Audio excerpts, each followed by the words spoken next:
Ready?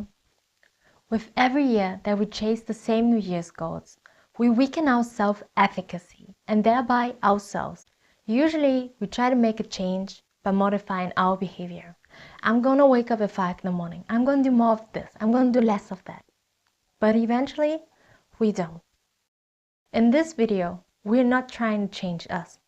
We change our planning. First, we recognize that we have repeatedly missed our goals in a specific time frame. Don't be mad at yourself. This is going to change. So what we need to do is to break down our big goal into intermediate steps and expand the time frame. These successive steps are now our new New Year's resolutions. An example to illustrate that idea. If we wanted to become a billionaire, we would need to become different forms of millionaires first. Becoming a millionaire in 1 year is impossible for most, but becomes more obtainable when we expand the time frame to 10 or 20 years. We're all different, so choose New Year's resolutions that are satisfying but realistic regarding your work ethics and your life circumstances. Choose time frames that are proportionate to the magnitude and level of difficulty of your goals. Compare not yourself to others, but which actions lead you further and which one push you away from your goal. We also need to limit the number of our goals. I recommend 1 to maximum 3 bigger goals with some additional smaller goals. If it's too many, it's not a game plan anymore, but a wish list. And we all know that Santa Claus only brings gifts to the good kids. Sorry. If we have trouble staying on track, remember, if we procrastinate, we don't only procrastinate that step, but all further progress ahead of it and based on it. We block all further progress. Don't delay your own success. If we want to plan more in detail, we can apply that successive planning to smaller units. A year has 12 months, so from January to December, we set logically successive goals. We have to set them in a way that just by ticking them off, we reach our annual goal. If we're into more structure, we can set daily goals that lead to our weekly goals and weekly goals that lead to our monthly goal. We go as detailed as necessary or as comfortable for us to perform our best. This system brings 2 major advantages.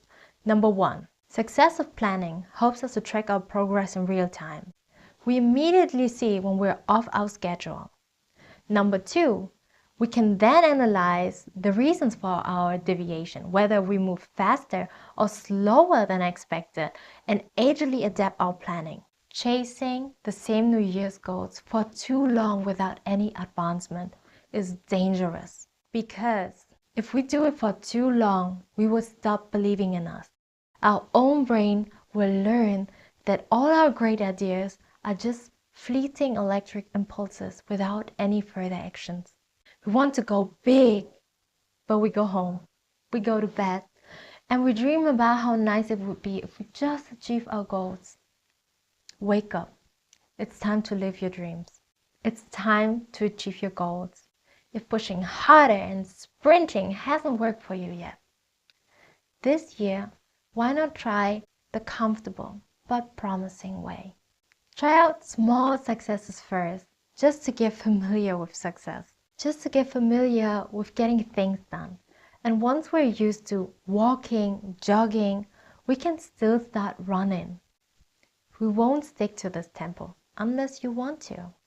This is your opportunity to get a taste of what life is like when you're a doer. Not if, but when you're a doer. It's in your hands. It's your choice. Besides the success, there is another advantage of realistic planning. We don't need to feel bad about any missed goals anymore because we do reach them. All the energy loss on self-doubt and self-accusations, gone.